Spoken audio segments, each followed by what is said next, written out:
अगर आप एक 55 इंच टीवी खरीदना चाहते हैं तो चांसेस हैं कि आप इतने कंफ्यूज होंगे कि एक नॉर्मल टीवी खरीदूं या फिर क्यूलेड टीवी खरीदूं, क्योंकि क्यूलेड किसी भी टीवी के साथ लगने पे एक प्रीमियम बैजिंग बन जाती है। आपको ऑटोमेटिकली ऐसे लगेगा कि इसकी पिक्चर क्वालिटी क्यूलेड होने की वजह से बेहतरीन होगी।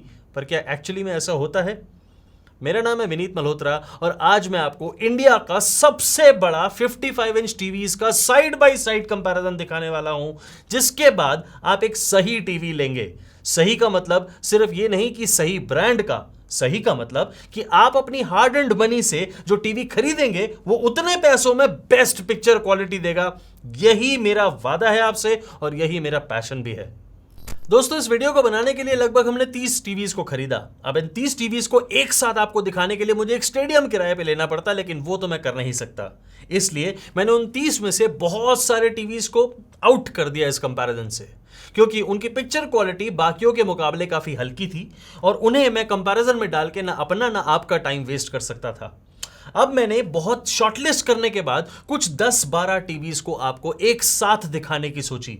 इसलिए मैंने आपको एक नहीं बल्कि 5 ग्रुप्स में इन टीवीज को डिवाइड करके आपको अब एक एक करके दिखाऊंगा। हर ग्रुप के अंदर 2 या 3 टीवीज होंगे, उससे आपको भी बेहतर क्लैरिटी मिलेगी और आप एक बेहतर पिक्चर क्वालिटी का टीवी खरीद पाएंगे। एक और चीज ध्यान रखिएगा, ये कोई डेडिकेटेड वीडियो नहीं है, ये कंपैरिजन वीडियो है। इसके अंदर मैं सारे स्पेक्स, सारे फीचर्स, इन सब की बिल्कुल बात नहीं करूंगा। उसके लिए आप मेरे टीवी के डेडिकेटेड वीडियोस देख सकते हैं। ये एक कंपैरिजन वीडियो है। इसका मेन पैरामीटर और मेन फोकस है पिक्चर क्वालिटी। वो मैं अलग अलग पैरामीटर्स पे टेस्ट करने के बाद आपको हर तरीके से दिखाऊंगा, चाहे वो कलर्स हो, चाहे वो डायनामिक रेंज हो, चाहे वो ब्लैक्स हो, चाहे वो HDR कैपेबिलिटीज हो, चाहे वो कुछ भी हो। वो मैं आपको एक एक करके सारे ग्रुप के सारे टीवीज की दिखाऊंगा और एक ही कंटेंट चला के दिखाऊंगा। इस वीडियो को बेहद ध्यान से देखिएगा, तभी आप अपने पैसों से एक सही टीवी खरीद पाएंगे। मी टीवी X 2024 मॉडल और हाइसेंस के E6N दोनों के अंदर आपको VA D-LED पैनल मिलता है। ये दोनों 55 इंच टीवीज हैं और इन दोनों की ब्राइटनेस में काफ़ी फ़र्क है। वो काफ़ी आपको नंबर से इतना ज़्यादा नहीं लगेगा, लेकिन एक्चुअली में देखने में आपको सब समझ आ जाएगा।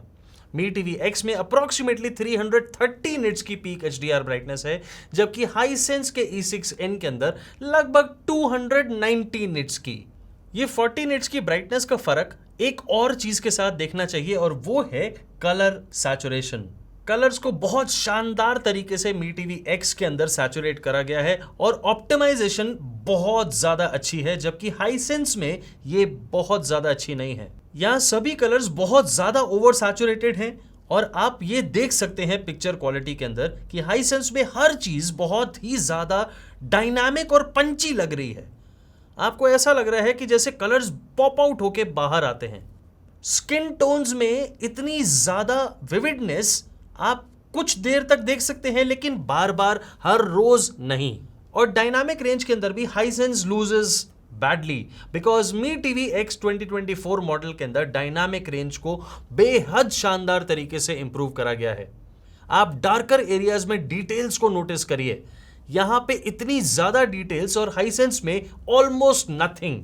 दोनों के अंदर HDR10, HLG, डॉल्बी विजन तीनों की सपोर्ट है। इनफैक्ट मी टीवी X के अंदर HDR10 प्लस की भी सपोर्ट आती है। और अगर हम उन कंटेंट्स को देखते हैं then again Mi TV X बहुत आसानी से जीत जाता है, क्योंकि यहां पे भी डायनामिक रेंज और कलर्स का बेहद ज्यादा इंपॉर्टेंट रोल है। और एक और चीज रोल प्ले करती है, वो है ब्राइटनेस।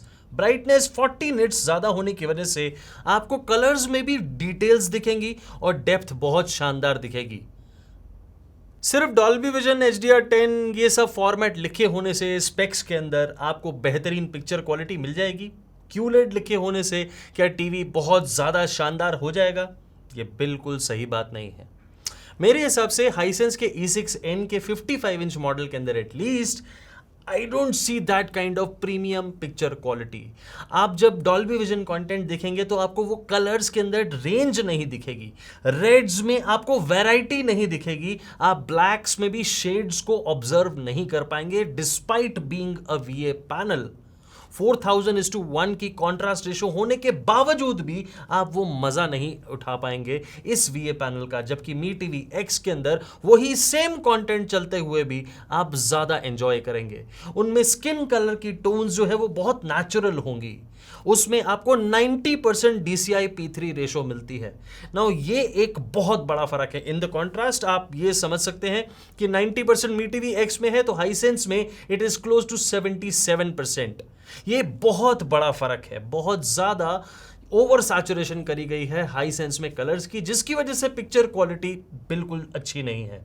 अगर इन दोनों में आपकी कंफ्यूजन है तो मेरे हिसाब से मी TV X is the TV that you should buy. And 2024 model जिसमें काफी अपडेट्स हैं एंड कलर ऑप्टिमाइज अलग तरीके से करा गया है, I think that is the one that you should go for.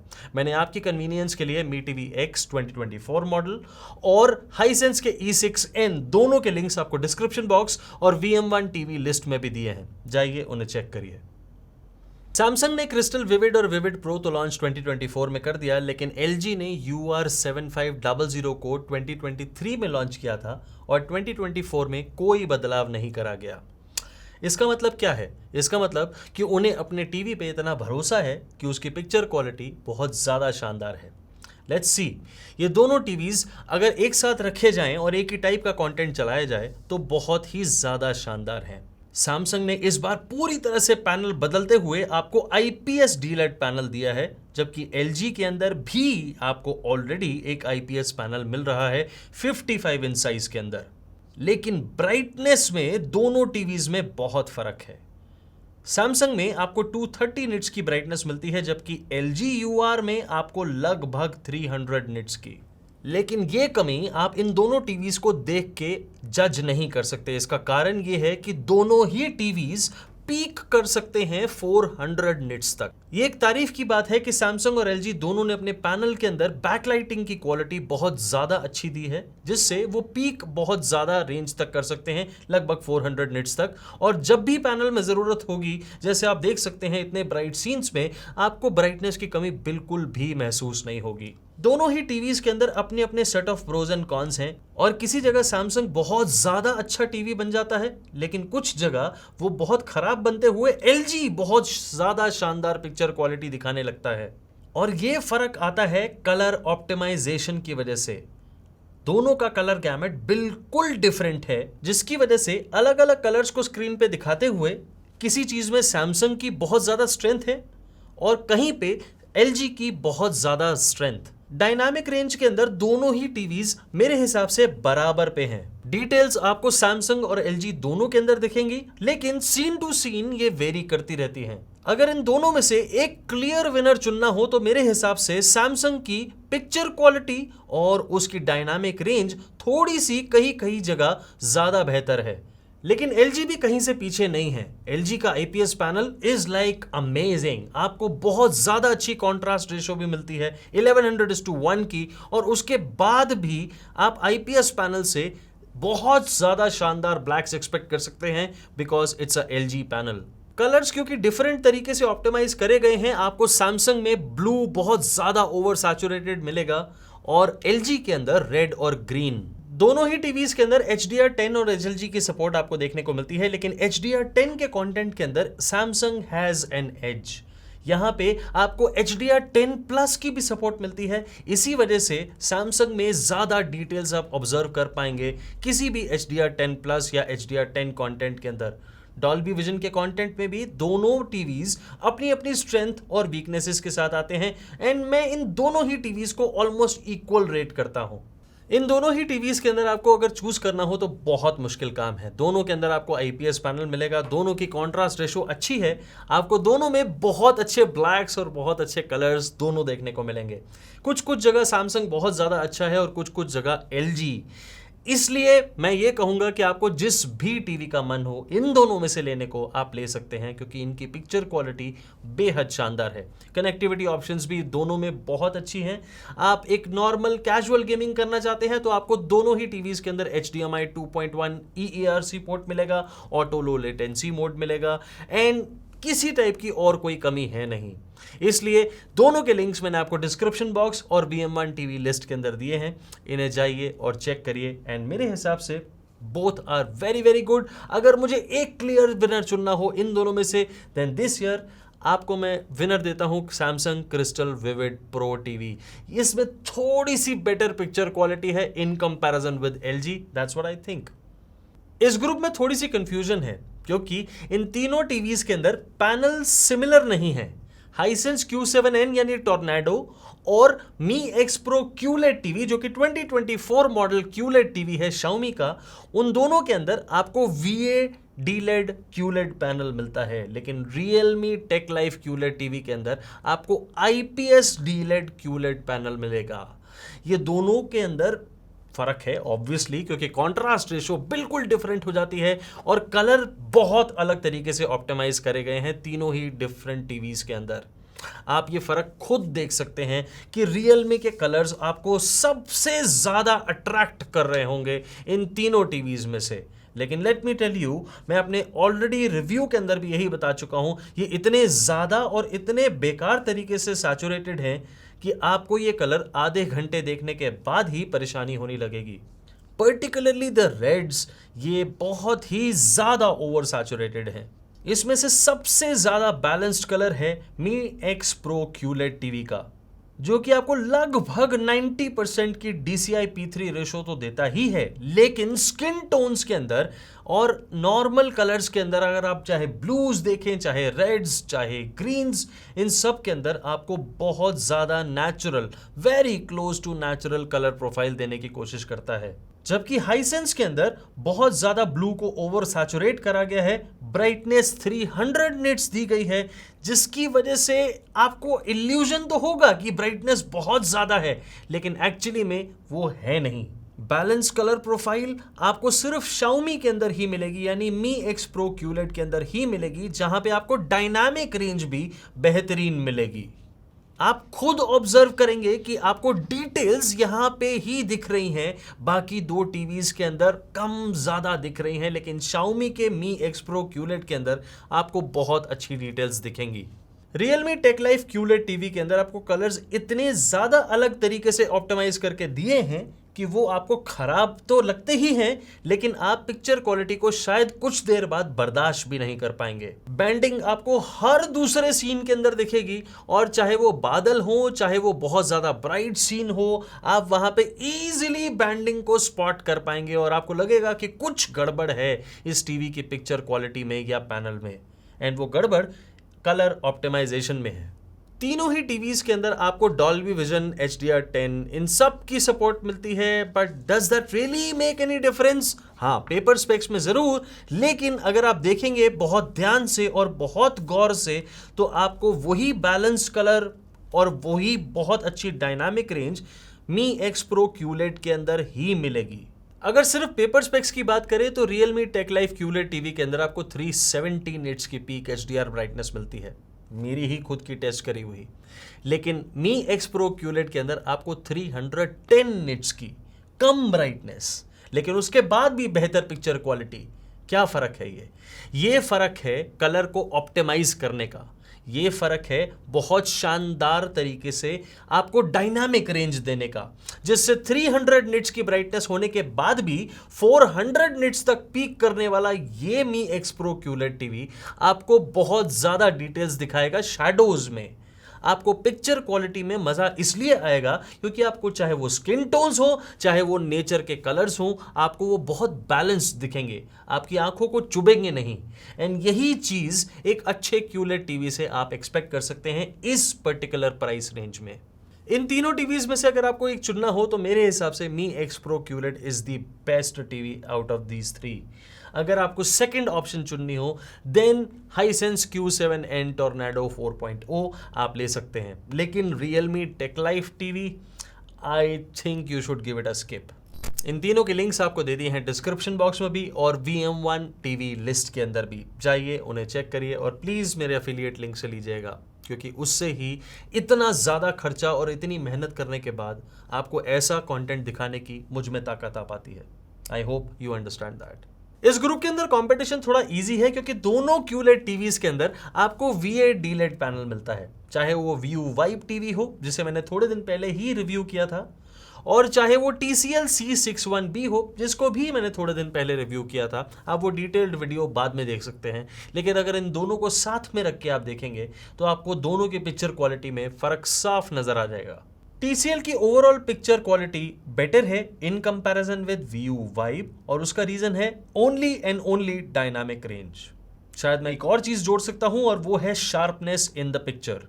आपको शार्पनेस भी TCL के अंदर ज्यादा मिलेगी, ऑब्जेक्ट्स आपको बिल्कुल क्रिस्टल क्लियर दिखेंगे और वो ही होती है शार्पनेस। आपको डायनामिक रेंज यानी शैडोज के अंदर डिटेल्स और उसी के अंदर परछाई में भी आपको ऑब्जेक्ट्स बहुत अच्छे से दिखाई देंगे, चाहे वो कोई ड्रोन फुटेज के अंदर पेड़ों को देखना हो जो आपको व्यू में ऑलमोस्ट ना के बराबर दिखेंगे और TCL में प्रॉपरली विजिबल होंगे, फिर चाहे वो किसी पहाड़ के अंदर पड़ती हुई छांव वाली जगह पे आपको डिटेल देखनी हो, वहां पे भी आपको बहुत शानदार डिटेल्स TCL दिखाएगा, लेकिन व्यू उतनी ज्यादा डिटेल्स नहीं दिखा पाएगा।